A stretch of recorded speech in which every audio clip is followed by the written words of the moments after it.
Even if you can barely hear your alarm clock or limp down the stairs to the kitchen, birding can offer immense joy and satisfaction, perhaps the most you will experience in your later decades. I know because it has done this for me, even though I waited until my mid-50s to seriously pick up a pair of binoculars. For most of my life, I, like many of you, clung to the mantra, birding is something I'll do later. I would have waited even longer, except that I was blessed with a son who embraced serious avian interests when only 10 years old. At first, Braden and I simply tried to figure out what was flitting around the yard, but we quickly began going out on hikes and visiting wildlife refuges to see what we might discover. We were greatly inspired by the hilarious movie The Big Year, starring 3 of our favorite actors, Steve Martin, Owen Wilson, and Jack Black, and we decided to embark on our own big year adventure, seeing how many species we could rack up in the U.S. and Canada in a single calendar year. It was one of the best decisions we ever made. Not only did we have countless adventures and make lifelong memories, we accumulated a college degree's worth of birding skills and knowledge in a single 12-month span.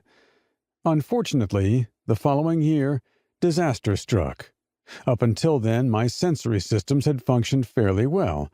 Sure, I had suffered moderate tinnitus, or ringing of the ears, since my early 20s, but that didn't seem to impact my ability to hear birdsong.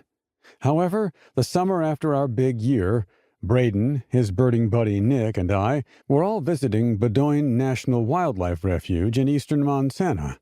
I had pulled over our Intrepid minivan so that we could listen at one of the marshy locations around the lake when Nick shouted, "Sedge wren!" "I hear it," Braden joined in.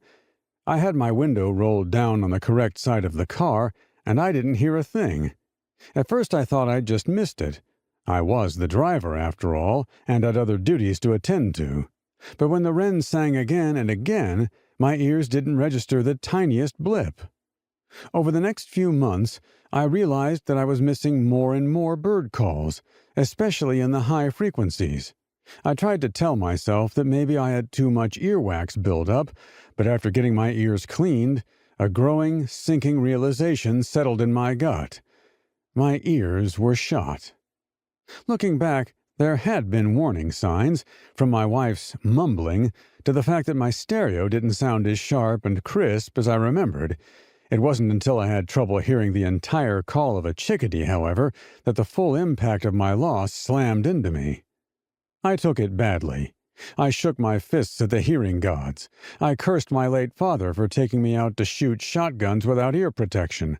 I lamented long evenings listening to the live version of the Rolling Stones' Midnight Rambler through headphones with the volume cranked up. Finally, I got fitted with a pair of hearing aids.